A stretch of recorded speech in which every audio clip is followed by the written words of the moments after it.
Hey everyone, and welcome back to the Writing Podcast. I'm your host Adam, and as always, I'm here with my co-host Lindsay Broker, and we have a good one here for you today. We have a guest author on the show, Eva Pohler. Eva, welcome to the show. Thank you. Thanks for having me. Our pleasure. So we'll get into this in just a second. One of the main reasons we had Eva on is she went through the process of getting her books. In a lot of places that authors really talk about wanting their books to see it on shelves in stores and in libraries. So figured we would bring her on to ask her about that. But before we get started with that, I wanted to kind of ask you about how you got started self-publishing and writing in general. So do you want to tell us how you got into all this mess with self-publishing? Absolutely. Well, I've always wanted to be a writer. From the time I was a sixth grader, I think, when my uncle gave me his literature anthology from college, and I read it from front to cover several times and just fell in love with literature. And I envisioned myself becoming a traditionally published author. In fact, as being a member of the academia, I went and got my PhD in English, and I teach English on the college level. I was one of the worst when it comes to having a snobby attitude about self-publishing. I really looked down on it as something that people did when they were desperate and they could not make it with traditional houses. Until I started seeing so many people creating excellent works and doing really well self-publishing. And after going through a couple of rounds with an agent where I really felt like she was going to take me on, and I reworked one of my books for her, and she still ended up passing and wasting, I felt like, so many years of my life querying and just not finding the right agent or feeling like I was close and then being disappointed. I finally thought, you know what, I'm going to take, I've had 4 or 5 projects that were completed by this point. This is around 2012, summer of 2012, but I'm just going to put a couple of my projects up on Smashwords and let the market decide. And I was really thrilled when I started getting good reviews, and I decided to take one of those projects and keep writing a series. I heard that writing a series would help me sell more books. And then the following year, even though I was only selling a few books here and there, the following year I went to a conference where I learned all about self-promotion and self-publishing. And after applying all of the things I learned at that conference, my career really took off. By then, I started selling between 30 to 50 books a day, and really understanding the business side of being a self-published writer. And I haven't looked back. I absolutely love my life. Awesome. So it sounds like you started publishing right around when a lot of people that come on the show do, right around 2012 or so. You said it took about a year until things started to sell better. Did that coincide with releases of more books in that series? And you said you wrote in a series, so did that kind of line up, or was it just what you implemented from that conference? And if so, what did you learn in that conference that you implemented? These are the things that I learned. First of all, write a series and make the first book free, which I was so against at first because I had worked so hard on a book and I was going to give it away. I just couldn't imagine doing it. But when I went to the conference, and this was Utopia Con in Nashville, that was the common denominator among all of the very successful authors on the panels there. They all had a perma-free book at the beginning of a series, and they called it their lost leader and assured me that they made up the money in the sales of the subsequent books in their series. So that's the first thing I did when I came home. I went ahead, I had 3 books out of the Gatekeeper saga.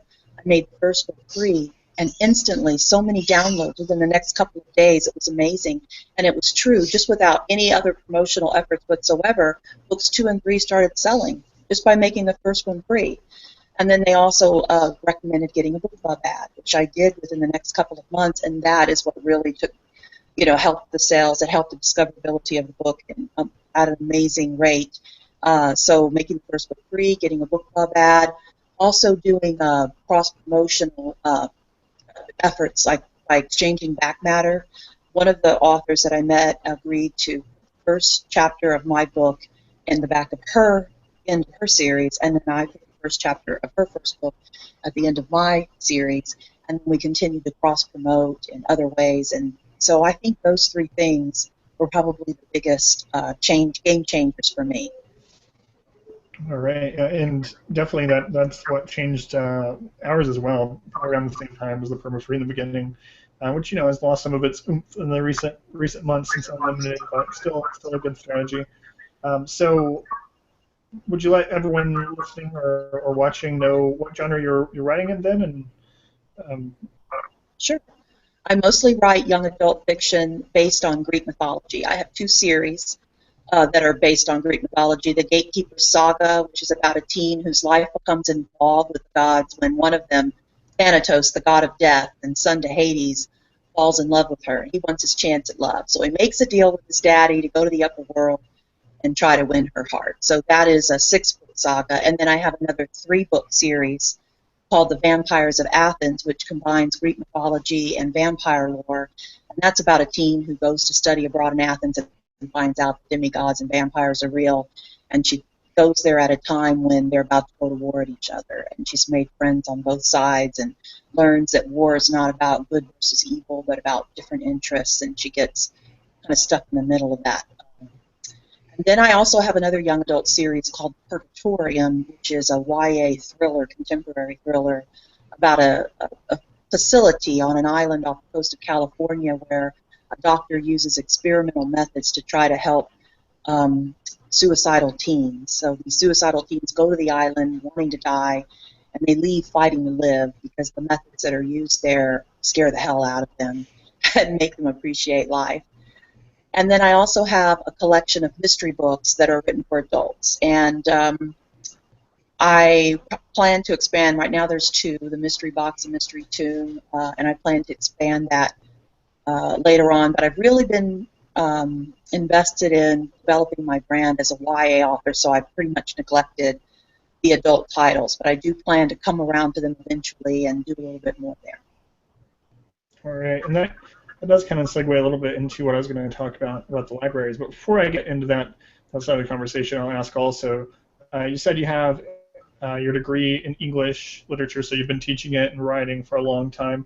So with that, what does your writing process look like? That's been a really popular question on the show the last couple of weeks. Plotting and how much time you spend writing each day versus editing or rewriting. So what does your process look like? My process isn't heavily disciplined in terms of how many minutes per day or how many words per minute, but I do write every day. And what I've done is I've created a publication schedule for myself that extends into the future. And I have a book slated to be published about every 4 months. And I know that since I have to have it, ready to go in 4 months, that I have to have the draft written in 2.5 to 3 months so that it can go to beta readers and editors, and so I have time to get the cover reveal, and I have all these things lined up. So I do pace myself according to that publication schedule. I know this day maybe I got 1,000 words written. The next day it might only be 500. Well, that means that I probably have to do 2,000 this next day. So I'm aware of the pacing. I'm constantly aware of how I'm timing getting those books out. But what I do is I kind of plan out a series, an individual conflict or arc for each book in the series, but I don't plan it so down to the every detail, because one of my favorite parts about being a writer is discovering the story as you're writing it. I love it when things unexpected happen, and so I allow for a lot of that in my writing process. I tend to do most of my writing at night because I've always been in a very busy household. I have 3 kids, 2 dogs, and a husband that are very active. They play lots of instruments. The house is just, lots of other teenagers walking through. It's just always busy, and I'm talking to you smack in the middle of my living room where I work. So I'm good at blocking things out, but I do tend to do most of my writing at night when people tend to either be in their own room reading or in bed asleep. And I tend to write compulsively, meaning that it's not something that I usually have to sit down and force myself to do, although there are times when I'm stuck and I just have to force myself through.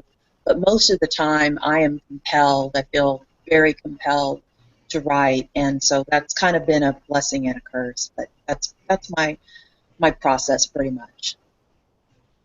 All right. So I guess that kind of segues pretty well into the library thing. I did want to mention, though, that you're concentrating on YA. So before we get into how you got these in the libraries in your state, what made you choose YA? Was it just something you really liked to read, or was it because that was what was selling at the time, or what made you go that with that genre? Well, at the university where I teach, I've been teaching there for almost 20 years now. One of the courses that I teach is Young Adult Lit, and I teach it as an upper division level, a junior level course. And so for that class, I do a lot of reading so that I can change my syllabus every so often. I do a lot of reading, and I've studied the genre inside out so that I can do a good job teaching it to my students. So it's a genre that I've always been interested in, and I teach about. So I just thought it made sense that I would write in that genre as well. I also, as a reader, enjoy the young adult genre because I love all the firsts.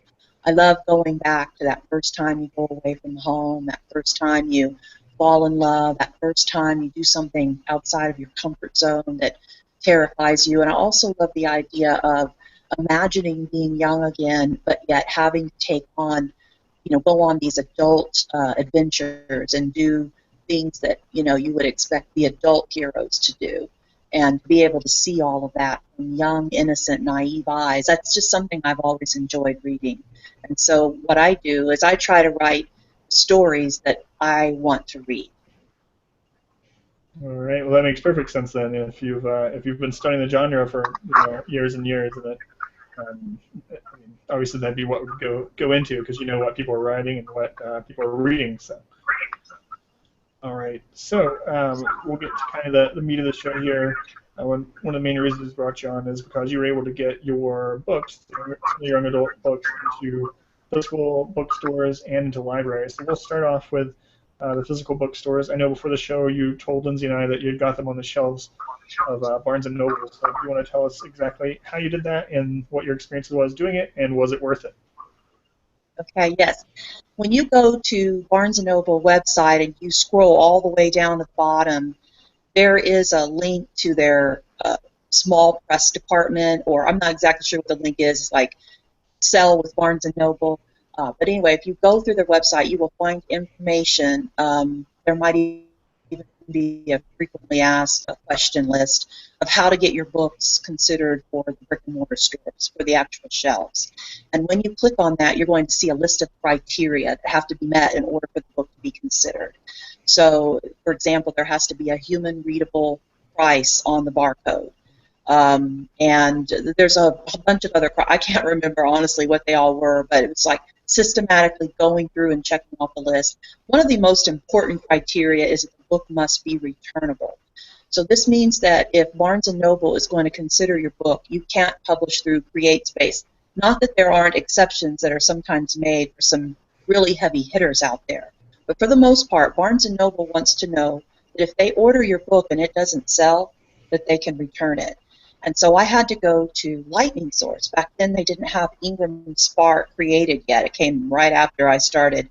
But I had to create a small press for myself, and that just meant it's really just a matter of filling out a form and showing that I had 3 titles and coming up with the name of an imprint and that kind of thing. But it was an application process that I went through with Lightning Source that took some time, and I had to navigate through their very user-unfriendly platform. Their dashboard that they have is not anything like CreateSpace, and there was a lot of mistakes that were expensive because unlike CreateSpace, there's setup fees, and every time you submit a revision, you have to pay another fee. And so it costs quite a bit of money to get my books set up through Lightning Source so that they could be returnable. And you also have to create a marketing plan and provide some other materials to the Barnes & Noble small press department in New York City. So I put together my submission packet along with paperback copies of the books and submitted all to Barnes & Noble, only to get an email saying that they were sorry, they couldn't accept my my submission, and that most self-published books would not see, space on their shelves, but that they would be available through their online store. Well, this infuriated me because it was a form letter, and the the woman that I had spoken to made it appear as though I had an opportunity to get my books on there. So if she was going to say no, why did I even spend all that money and time? So I wrote her an email telling her that this was, you know, a very big expense and unfair, and why didn't you just tell me from the get-go? I never would have tried. And she called me. She asked for my number, and she called me and spoke to me on the phone and explained that I hadn't made my trade discount. It needed to be the 50 to 55% trade discount in order for them to accept the book. So I had to go through the whole process of changing my prices, which meant new covers, which meant more money to be for the revision on Lightning Source. It was really a pretty big chunk of money to go through. You know, at the time, I think I had 7 or 8 books out at that time that I had to go and revise and change the human readable price to match so that it would now go with the trade discount. Anyway, finally, I got a letter saying, congratulations, we're going to put your young adult titles, although we are passing on your adult titles, we're going to put your young adult titles on our shelves. We're going to start off with a small order and see where it goes from there. And I was pleased as punch.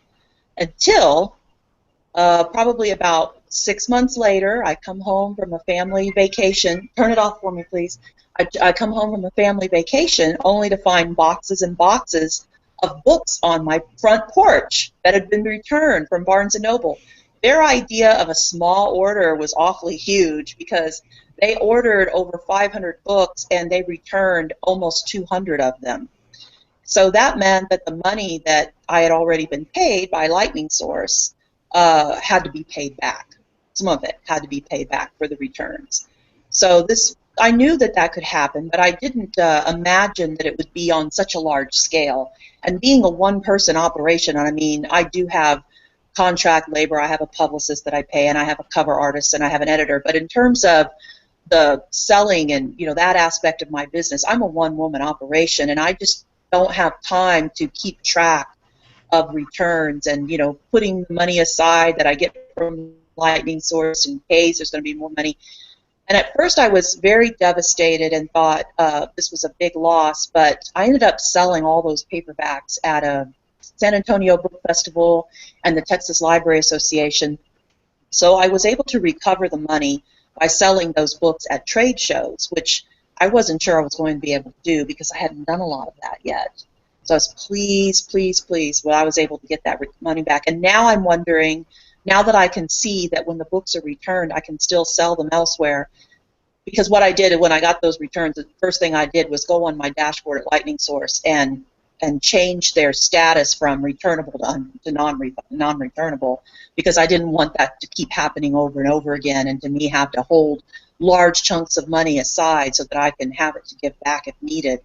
But now I'm starting to re-question that decision, since I can sell those paperbacks at trade shows.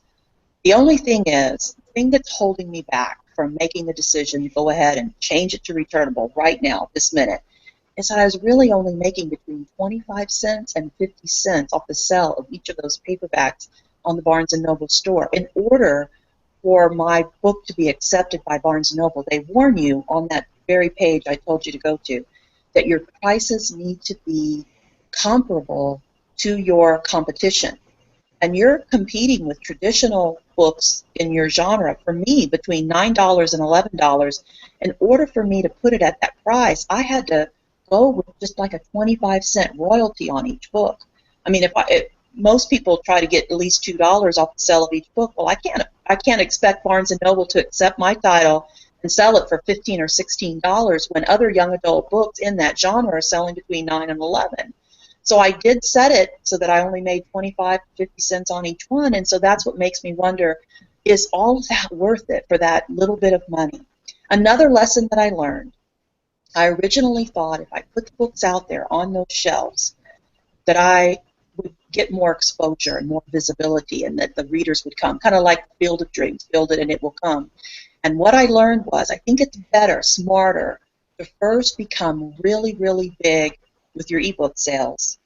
And then once you've hit USA Today or New York Times, which I have yet to do, I have gotten my book in a category best-selling on Amazon, but I have not yet hit New York Times or USA Today or any of those kinds of lists. I would say that a self-published author ought to wait until you have a big enough fan base so that once your books do hit the shelves of Barnes & Noble stores, you're more likely to see fewer returns. That was my big lesson, and that's what I think I'd like to share with other authors. All right, yeah, that's really interesting. And like you said, when setting up the paperback through, for instance, on CreateSpace, the common thing is to put whatever the cost will be that you'll get about $2 back, or else it's not worth it, sort of thing. So getting only like a quarter per book, I mean, you'd have to sell huge amounts to recoup that money, especially if you weren't able to go to trade shows, like you said, and sell all your excess books. So I would say for people that are watching also, if you're thinking about going this route still, you want to check what your genre sells for in the physical location, like Barnes & Noble, and see if you make it around the same price as the traditional books, if you'll make more than a quarter. Because for me, it really doesn't sound like the 25 cents, like I said, unless you could have huge quantities sold. And then again, the bigger quantity Barnes & Noble orders, the bigger risk you have of getting a ton returned to you also. So. That's right, that's right. But I do want to point out that after talking with some of my authors who are traditionally published, they don't make much more than that on the sale of their paperbacks after the publisher and the agent take their cut. So that's how I justified it initially, was that, well, this is what I would be making even if I were traditionally published, about a quarter per book. But unlike the traditionally published author, I still had to do all of the business side of it, taking care of the returns, and that's where it became not worth it right now. For sure. And so Lindsay said that she's had some independent bookstores actually order her novels from CreateSpace to sell themselves. Have you tried ever contacting any of those smaller indie bookstores and seeing if they would sell your stuff? Yes, I had a really bad experience with a little one-man operation in my husband's hometown of Fredericksburg, Texas. We have a lot of family in Fredericksburg, so I did this wonderful Christmas book signing there where I sold a lot of books in the store on the spot. And at the time, I didn't have a PayPal account set up where I could take my own credit cards, and so people who paid by credit card, I just had it set up so that they paid directly to the bookstore, and then the bookstore was going to give me my cut. Well, they never did. Not only that, I had left a lot of books with them to sell on the shelves, and it took a long time for me to get those back. He did eventually pay me maybe half the money, but he went out of business, and I lost my money and barely got my books back. So that worries me about dealing with the smaller stores, that they might not be able to offer you secure payment back, or however you set it up. Now, maybe if you went on consignment, if I went to a store and I had my own PayPal thing on my phone where people could pay directly to me and I just did it on consignment, possibly. But leaving my books on the shelves of very small mom-and-pop type stores could be equally risky. That's a good point. So, and for anyone wondering, you definitely can get that from PayPal. There's also Square, which is what we use when we go to trade shows, and it's free also. It's just one of those things you hook into your phone and people can swipe their card. So I definitely recommend getting one of those. And they even send you the device to plug in your phone for free. And I think they take like 2.9% or something like that. So if anyone, it's the same way it works for PayPal. Right. They have this. I think it's the same little thing. We were comparing I was comparing it with my friend who has the Square, and it's basically the same little thing. So. Yeah. One or the other, but I think having something like that, now that I have that capability, that's made a big difference. It's given me more freedom in how I do my business. For sure, and yeah, I would definitely suggest anyone thinking about going anywhere where they're going to sell a book, trade shows or book signings, bookstore signings, things like that, definitely sign up for that. They're free. Like I said, the 2.9% off your $10 book is not a very big deal at all to charge. So, all right, so that kind of goes straight into the other shelves that you got your books on. So we were talking before the show that you were able to get your young adult books into some libraries. And I know that's been a really popular topic on the forums lately. And there's actually a push to get books into digital libraries, but yours, I want to talk about the physical side. So can you tell us how you got your books, physical books, into your libraries? Yes, and this is very recent. I formed an alliance with a couple of other authors, and we went to the Texas Library Association conference in Austin just or so ago. And we did not know if librarians and teachers would buy books from self-published authors. And the very first day that we were there, they didn't. That very first day, we had no sales, and we thought, oh no, we spent all this money. It's like $750 to get a booth there. Plus, we had our hotel and all this. We thought, are we crazy or what, The first night, no sales, and we thought, oh no, these librarians are just here gathering information. They aren't really buying books, or they aren't going to buy from self-published authors. But things changed. Tuesday night, no sales. Wednesday, people were buying our books. One librarian came up and said, I want one of everything on your table, handed over the credit card, and we couldn't believe it. So suddenly now, a lot of Texas, mostly middle schools and high school librarians have copies of my books. I sold out all my young adult series that I took to that conference, which I wish now I would have taken a lot more, but I didn't know how it was going to go. I probably sold about 12 copies of my Gatekeeper series and about 15 copies of my series, every book in the series. And then I sold a lot of they wanted the first of the series. So it was a really good turnout, and these librarians are very excited about having books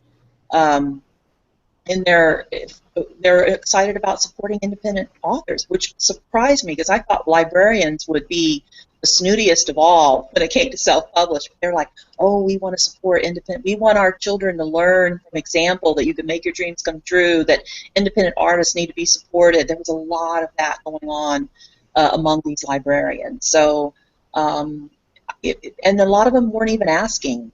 Some of them asked, who was your publisher? And we would say, well, we're independent, da-da-da. Others just, they didn't even care if you were self-published or not. I also learned at the Texas Library Association conference that librarians and teachers tend to order their books through distribution services like Mackin and Follett. Those were the two big names that we were given, and I'm still researching how to get your book distributed. It looks like in order to be listed on those, though, they get a cut of the sale. So I'm trying to determine if it's worth it or if I'm better off doing more direct sales at trade shows rather than going on that distribution service. But that does look like another way that you can get your book seen by school librarians and teachers. Yeah, that's interesting too. I'm sure it varies a lot by state or by area. I was just thinking about how when we first moved to this area south of Phoenix, went to the library and we were like, hey, we're self-published author, we have some extra books, we'd like to donate a copy of the series if you would like it, and they wouldn't accept a donation of our series. And I was like, really? You want to accept it for free? So I'm sure it varies a lot. But. Yeah, no, that happened here at my San Antonio Public Library. I went and took they said, no, we can't just accept a donation. There's certain criteria you have to meet. And you know what? I never did go back and try to find out how to officially donate my books to the library because I was just so frustrated, that they would turn away, free books. But I guess I can understand now how they can't just take any book by anybody. And maybe now I'll go back and revisit that whole process. But I have heard of people, if you get people from various cities to go to their public library and request your series or your book, that you have a chance of getting your book in libraries through that route. And I do have a street team of about 30 members who I plan to eventually do that, but I just haven't. I haven't tried that yet. But I do think that would be a good strategy, is to have people positioned in different states that could go to their particular city libraries and say, I'd really like this book, but you don't have it on your shelf. Is there any way you can get it? And then maybe you would start to see your book being ordered at different libraries. Another thing that I discovered when I was at the Texas Library Association that's good for indie authors is that school libraries are now interested in building up an ebook inventory. I don't even know what that looks like or how they have. Is it like a database or what? I don't even know. But they were taking our business cards. If they weren't buying our books, our physical copies, they were taking our business cards because they wanted to look at buying copies of our ebooks. And so that is good news for indies, because that's where, you know, we sell most of our, that's where I make my living, it's the ebooks. And if we can start getting our ebooks in school libraries, that would be big. Right, so that brings me to a couple things. So there's going to be time investment with this, of course, but and you do make the money when you're selling your books to the library, the initial money. However, if you did find out how to donate them, they take them for free. Do you actually see anything positive off this out of the whole time? I mean, sure, it's nice to be able to go to a store or a library and see your book, and, you know, they'll give you the first time, oh, my book's on a shelf. But do you see anything from it? Have you been contacted by anyone that found your book through a library or anything like that? Well, not yet. It's been so so recent, I think, that because it was only at the beginning, or I guess it was about a year ago, not quite a year ago, that Barnes and Noble accepted my book for their shelves, and then, of course, it was a few months ago that I took them off the shelf, basically, by making them non-returnable. So I haven't really seen a result in that yet. But my books are just now going into school libraries. Like I said, it was just a couple of weeks ago that we went to the conference and the librarians bought our books.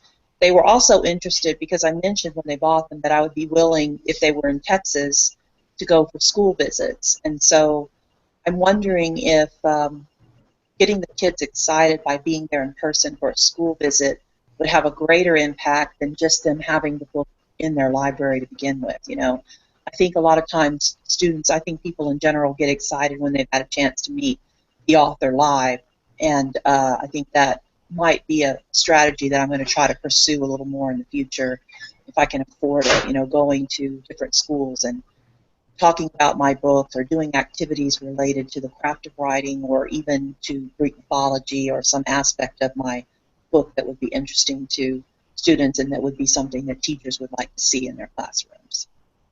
Right, that makes sense. And yeah, I'd be interested in finding out if you do notice any measurable difference, because, you know, there's only so many hours in the day, and there's so many things that authors can focus on. Most don't want to focus on something that's not going to make some sort of return for them, or increase their visibility to the point to where people are going to buy more books, that sort of thing. So the last thing I'll ask you about the library, before I pass it on to Lindsay to talk to you for a little bit, is another important thing with all the online sellers, even physical, is that you do get some stats. You know how many people's bought it. You may not know if they've read it yet. So with a library, do you know if there's any way that you can contact the library association or anything like that, or the specific library, and see how many times that book is getting checked out, or how popular it is, or any kind of stats associated with the library? Not that I know of. I don't know if I think it might be possible, I guess, if you contact individual libraries, that they might have that kind of information in their computer database, but I don't think there's any centralized place where you could get information like of all Texas libraries or anything like that. Not that I know of. I think that's a great idea. I wish they would come up with something like that, because it certainly would help us to see, you know, where the demand is for our books, where we're somehow reaching our market. But so no, I don't see anything measurable like that yet in the libraries. But I can see on my dashboard when I go to Lightning Source, I can see when my books are being ordered by you know, Barnes and Noble or other bookstores. I can see how many books are being sold, and I can say that it's such a small percent of my ebook sales, and that I still question whether they're even paying attention to the whole paperback distribution as an independent author right now. Is that if it weren't for the fact, this is how I feel, this is what I've learned recently. It seems to me that the majority of people buying ebooks are adults. That's 80% of my sales, even though I write for young adults. I can tell by the people who are writing me and interacting with me and responding to me that the majority of them are adults. The young adult kids, the young adult readers, are still reading paperbacks.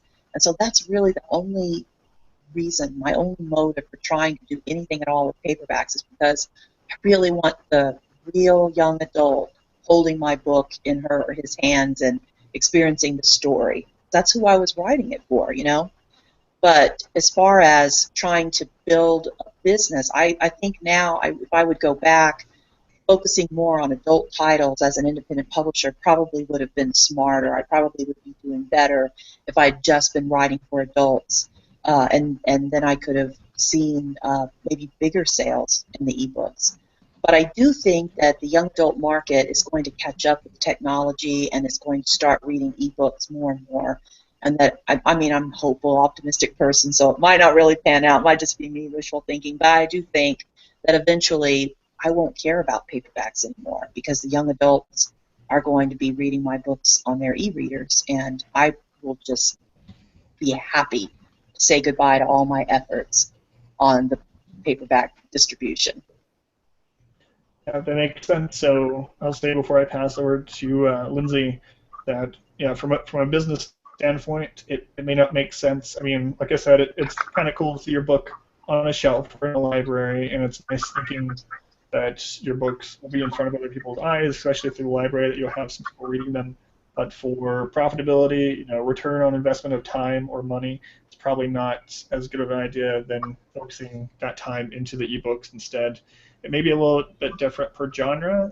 If, like you said, if your genre's price in Barnes & Noble is higher than that 9 or 11, where you can make maybe more than, after you take your time and investment out, more than like 10 or 15 cents off the book, then you may can try it out, see if it works for you. Results always vary, but definitely sounds like pumping that time into ebooks is where it's still at the moment. So, all right, so Lindsay is going to talk to you a little bit about some marketing stuff, and I think she had some questions about audiobooks and things, so we'll pass it over to Lindsay.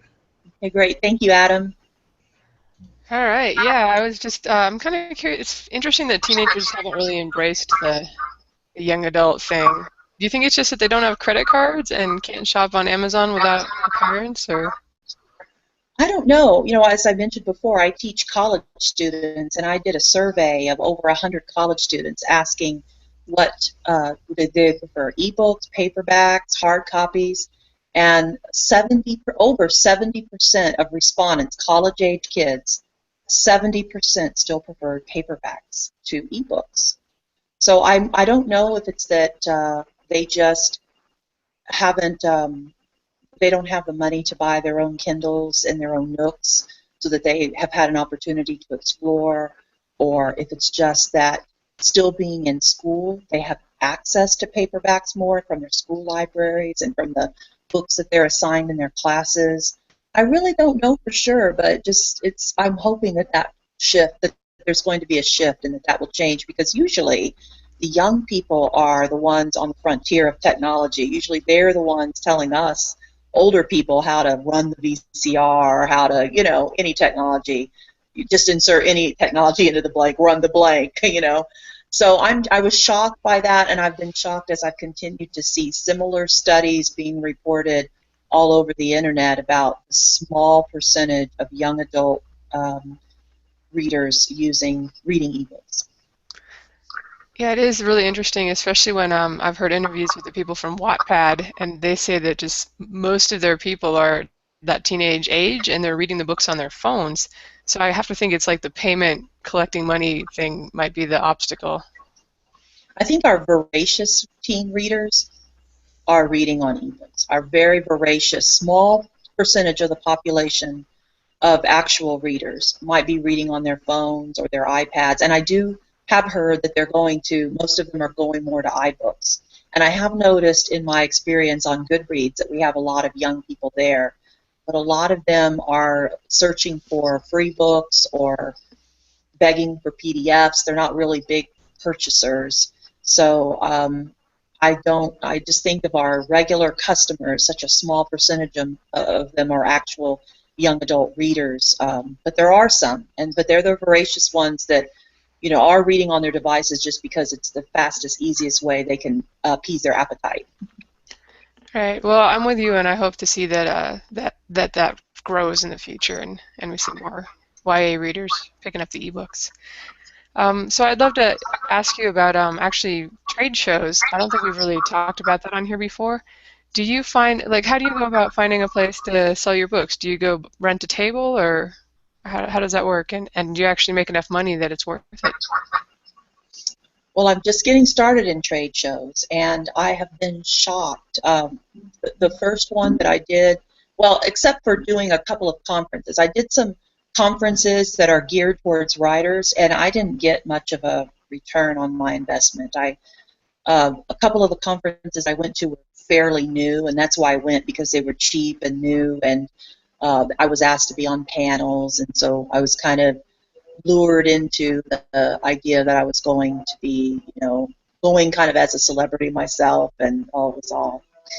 But I didn't really sell books, and wasn't until this year when we had the San Antonio Book Festival that I sold out. We had set up a booth. I set up a booth with 2 other authors, and we called ourselves the Texas Writers of Teen Fiction. And so families would come by and they'd point to our booth and say, "Oh, those are books for you," they'd say to their kids.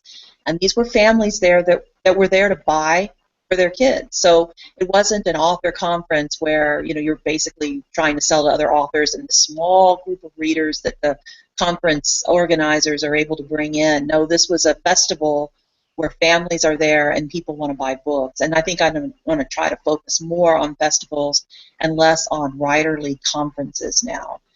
Then we had the Texas Library Association, and like I said before, with Adam, that was a major surprise. We weren't sure what we were getting into. The booth was so expensive, but we split it between the 3 of us, and we went and we set up, and we all sold out of most of our books while we were there.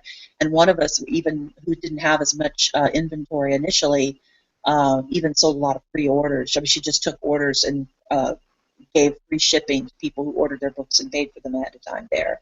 So far, it looks like it just depends on the kind of trade show. I'm going to Comic Palooza in Houston at the end of the 3rd week of May. So this is going to be another kind of trade show I'm going to experiment with and see if these people are going to be interested in buying my books. And then I have a couple of writerly cons that I committed to already last year. Not sure what to expect at those. But then I'm also going to try Gen Con, which is a big gaming, it's supposed to be the biggest international gaming conference. And I thought, since I write fantasy, that I might find readers there. And I don't have a table at Gen Con, so you're thinking, how are you going to sell books when you don't have a table? But what I did was I submitted a proposal to do a game there.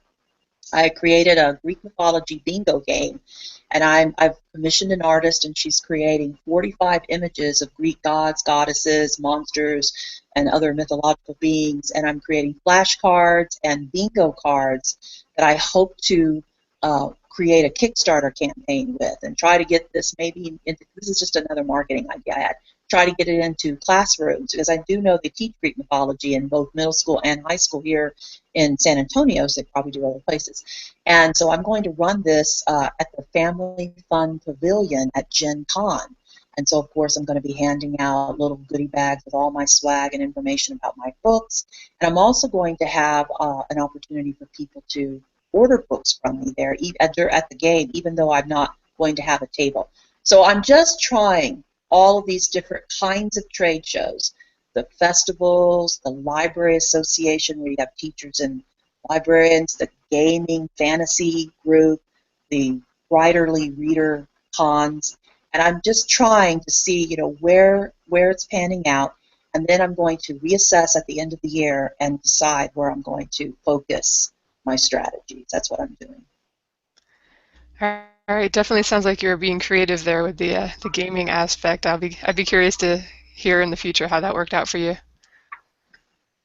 Yeah, I'd want to have me back. I'd love to tell you. All right. Maybe the next, probably take a year for me to see any results actually. Sure. But yeah. Yeah, it seems like that would be one way, since you can get the author copies so much more, less expensively, more cheaply, than doing the whole bookstore thing, that you actually could make a few dollars on the sale of each book at those things. Although I have to admit that when I was selling at the San Antonio Book Festival and at the Texas Library Association, I was more concerned with getting my books in the hands of people and getting them out there than I was making money. So I heavily discounted my books. They normally sell retail for $10, and they cost me a little more than $4 to have made at CreateSpace, and I was selling them for $5. So I wasn't even making a whole dollar on the sale of each book.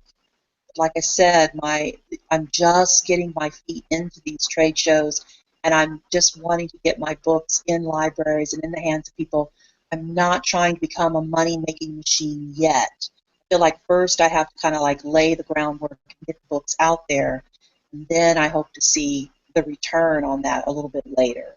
Does that make sense? Yeah, sure. Especially if you're selling like the first book in your series, you know, they might check it out and then go on Amazon and order the rest of them. Yes, exactly. All right, and just one last question on the trade shows because we haven't really talked about that before.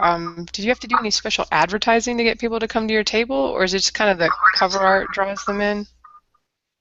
Well, I think getting a banner, a big banner, I got mine through Vistaprint. It's about 6 foot tall and about 2.5 feet wide, and it rolls up. So you're not, it rolls up into this very collapsible, economic, easy to carry little bag. And I think with the stand you pay. I think I had a coupon code at Vistaprint.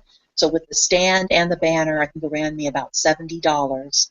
And then the stand you can continue to use for, if you change your banner out, you can continue to use. So if you decide to update your banner so that it portrays more of your books or a different series, it will cost you only about $35 to get the banner. But anyway, we had big colorful banners behind us. We also had a promotion going on where if they signed up for our newsletter, then they were entered into a drawing for, I create these lockets. I call them the Athena locket.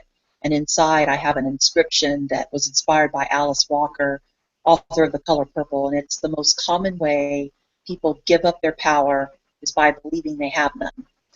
Athena gives that locket to my character in my series, and so I use that as a promotional item. I make them myself, and I take them to the trade show, and I say, one person who signs up is going to be randomly chosen to receive this locket. So that locket hanging there, I have it on a really pretty Greek-looking column with colorful material wrapped around it. I try to make the booth eye-catching. So, and I have in big letters, win the Athena locket. And I think that draws people to the table. We also had a lot of chocolate on our table, and then the covers, we had all the books propped up so that the covers were very visible. And I also think this is another big thing. And I wouldn't go by yourself and sit by yourself at a booth. I would go and share a table with an author that you have a chemistry with, because we noticed at the San Antonio Book Festival and at the Texas Library Association there were a lot of other authors who were sitting there who weren't selling books, and so we wondered, what are we doing differently? They're sitting there so lonely looking, so bored looking. No one's really stopping by and talking to them. And we realized that even though we initially got together, the three of us, to share the booth to save money, it also made us more attractive to people because we were standing there talking and giggling and having fun, and that made us look more approachable than that lonely author sitting there with that blank stare just hoping someone stops. So I recommend that when you go to trade shows that you partner up with somebody, and start somebody that you can talk with, somebody that you have an easy chemistry with. And we also had the attitude that we weren't competing with each other at the table. We were all there to help each other sell, and that because we were a group, a sell for one was good for all. And I think having that supportive kind of attitude, so a person would walk up and I would tell them not just about my book, but I would tell them about Rose's books, and I would tell them about Vanessa's books, and same thing with the others. They would talk about all three of us, and if someone says, well, I'm really more interested in like a sci-fi, and well, then you want to read Rose's, So I think partnering up with someone that you can be supportive with, somebody whose work you can stand behind, someone you have a great rapport with, is another way to attract people to your table other than your colorful banner and chocolate and your little giveaway prize and things like that. That's some great advice there, and I think so many of us authors are introverts that the whole thing would be less scary if you're there with some people you know. Yes, absolutely. It makes it a lot less scary. All right, I appreciate the information because I think I'm doing the Tucson Book Fair next year for the first year or book festival, and it's supposed to be really huge. So, Well, if you can't get another author to share your table with you because you've probably already signed up as a single author, take an assistant that you have a great rapport with, somebody that you can sit there and visit with, somebody who can be talkative with you. Because I just think that was a big attraction. I don't think that it's necessarily, you know, I don't think that a single author can't be successful, especially if she or he is more outgoing and, you know, has a smile on their face and that kind of thing. But I think it is a little intimidating for potential customers to walk up to somebody who's sitting there kind of with a blank stare and bored themselves, and, you know, it's just not as inviting as a table where people are talking and laughing.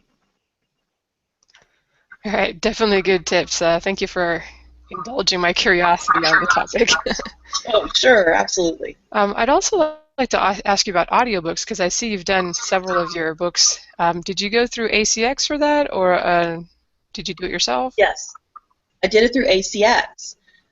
What I did, when you go to the ACX interface, you can enter in criteria by which you want to narrow down the pool of registered producers and narrators.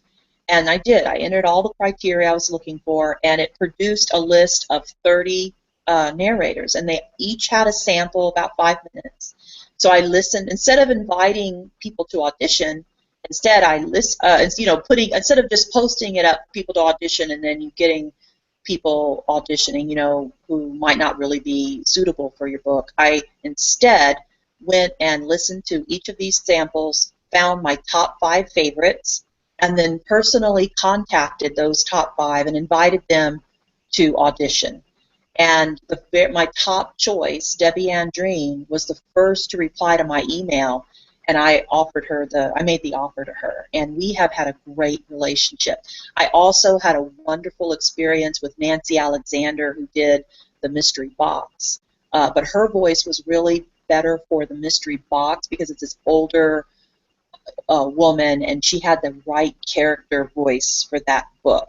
But for my young adult titles, Debbie Ann Dreen, she has the ability to sound young, very young, and also she can make her voice sound very godly because I have, Greek gods. So she had a range to do all the different things that I needed. So I have her do all of my gatekeepers. I also had her do my Purgatorium series, although I started off with another woman. The Purgatorium series, she ended up biting off more than she can chew. It wasn't really as positive of an experience because she realized that she wasn't ready to be a producer. So she went ahead and completed the first Purgatorium book for me, but it wasn't that smooth process. I guess what I'm trying to say is when you go on ACX, you don't really know for sure who you're working with. You can get really lucky or not, and so you just have to be patient and try to communicate with the narrator, make sure you have the same expectations and those kinds of things. But we did the 50-50 royalty split, so I didn't have to put any money up front. I have a colleague who was even able to get ACX to give her a stipend, award her a stipend, and she was able to give that stipend to the producer to lure a good narrator in. Now with the royalty changes at ACX, most narrators are expecting a little bit of a stipend. It's harder now to find somebody who's just happy with the 50-50 split. So I started offering my narrator, who's Debbie Ann Dreen, a little more in the last couple of projects that she did for me. She's totally worth it. And even though my audiobook sales aren't that big now, I've been reading and have been told by a number of sources that what's happening to the ebook industry is eventually going to happen to the audiobook industry, and I want to be positioned for it. So because it didn't really cost much for me to do it, I didn't have to, put any kind of an investment much into it. I didn't see why I shouldn't.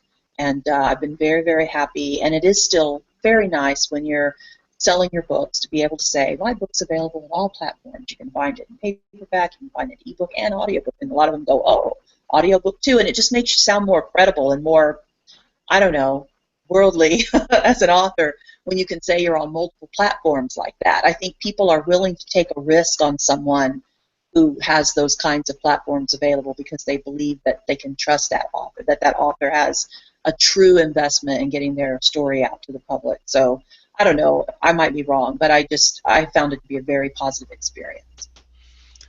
Okay, and I definitely think that if you're doing podcasts too regularly, you're kind of finding your audience. The same people who listen to podcasts. Podcasts are probably the same people who are listening to audiobooks. So I don't know. I can't promise you any sales, but maybe.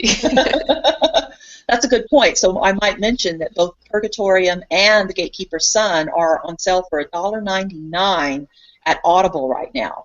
I don't have any control over the pricing, but so I monitor them from time to time to go see what they are. And right now, that's been a really great thing. A lot of people have those two books have been downloaded quite a bit because of that. I'm not sure how long it's going to last, though. Like I said, I have no control. Yeah, that's interesting. I'm curious now because I have one book coming out this summer from ACX, and then another series got picked up by Podium Publishing for audiobook production. So I'm starting to think, okay, how's it work at Audible? How do I get the algorithms to love me and sell my books? Yeah. Yeah, Did you? I really haven't done a lot of investigating on audiobook sales. I really probably could learn more on how to market audiobooks. I found a couple of die-hard fans that as soon as my audiobook's available, they email me and say, I saw your audiobook's available, and I give them promotional codes, and then they have blogs where they review audiobooks, and so that's really all that I have done is a couple of audiobook reviewers that review me regularly. I haven't really invested a lot more time in it yet. I should. Yeah, I'm not sure quite what my plan is going to be yet. I do know I've never bugged my mailing list about audiobooks before, so I'm planning to sign up for the affiliate program and tell them, because I know you can get one book free if you sign up, if you're a new subscriber, so I thought I'd try to pimp it and be like, hey guys, check out my book. It's your first free book. That is a good plan. Really, it is, and I think that sometimes people think that that is the only book that they can get free. Depending on how you word it, they might think, "Oh, this is the book that I get free if I sign up." And so that might help too, just because of the wording. Yeah, I'll just imply that no other options available. It has to be my book. So with Yeah, the just say you get my book free when you sign up. exactly. With the $1.99 thing, you said, did they just randomly do that, or is that like when people buy the ebook or paperback, they get to add it on for $1.99? No, it's not. I think that it's $1.99 because I don't know. Like I said, I don't have any control. But the two books that it's $1.99 happen to be my perma-free ebooks, and so I wonder if that's just something that Amazon has started to do. That whenever you have a perma-free book, they make the audiobook closer. Maybe they're thinking of it as a loss leader in the same way I'm thinking of the ebook as a loss leader. That if people buy the first book at $1.99, that maybe now they'll spend the 15 or whatever dollars on the next one in the series. I don't know though. When you do the 50-50 royalty split, you unfortunately, or however you want to look at it, become exclusive with Amazon, Audible, and iTunes. And I normally despise exclusivity. I refuse to get on the Kindle Unlimited bandwagon, and I want to keep my books everywhere, available to readers at all retailers. And so that rubbed me the wrong way. But back when I started working with ACX, I thought, well, what other distributors really are there? There weren't really very many others that I knew of, so I went ahead and made that deal, but I also gave away my right to set the pricing. So that's why I can't answer your question why it's $1.99. I can only speculate that it's because the ebooks are perma-free and because they are the first of a series. Okay, well, I know some people would be upset by that, but I, of course, would be like stoked because it's almost like a perma-free. If you have more audiobooks in the series out that they can go on and buy, then it seems like it's a I'm good totally deal. stoked. Yeah, I think it's a great strategy. When I first published, really didn't think of it that way, but now I can attest to the fact that a perma-free or very inexpensive loss leader is a great marketing strategy. All right, I was just telling you, Adam, that I think that we've covered some good stuff we haven't talked about before. So I'm just going to hand him back to you. We've already been talking for an hour, so I'm going to have him wrap it up. He may have another question or two for you, but thank you for answering my questions. Oh, absolutely. Thank you, Lindsay. All right. So, like Lindsay said, we're right around the hour mark, so we'll start wrapping things up. I didn't really come up with any additional questions. We do have some live viewers, but no live questions today, so we must have covered everything pretty well. So I will end it just by asking you where listeners can find you at online and your books. Yes, you can find me on my website at evapohler.com. You can follow me on Facebook and on Twitter, Eva Pohler, EVAPOHLER for both of those. I'm also on Instagram and Tumblr at the same name, Google Plus, Instagram. I try to go a little everywhere, but I mostly spend my time on Facebook right now, Facebook and Twitter. Although I have also set up a YouTube channel, and I'm starting to experiment with making videos. My kids do it. They're big YouTubers, especially my daughter, and so I thought maybe I would follow their lead. And my daughter just walked in and said, "Don't talk about me." Now she's even more angry that I said that. But anyway, you can find me at a number of different social channels, and I really love interacting with fans. I love to hear what other people think of the stories, and so please do reach out. All right, awesome. And if anyone's looking for those links, later tonight I'll update the show page. So it's writingpodcast.com/17. I also wanted to mention that last week I got quite a few private messages and things, emails saying, "Oh, don't worry that you had to end the show early for personal reasons." So I want to let everyone know that that's still going on. Things are looking better, though, for anyone that asked about it. Thank you for looking into it, and we will follow up with Lindsay about what I was going to talk to her last week about revitalizing an old series. Maybe we'll do that next week. So if anyone's looking forward to her half of the show that we didn't get to do last week, maybe check us out next week, and we'll try it at maybe episode 16-2 or something like that. But for the show links for today's show, writingpodcast.com/17. And I think that is it for us this week. We'll see everyone back next Friday, and as always, thanks for watching. Bye-bye, everyone.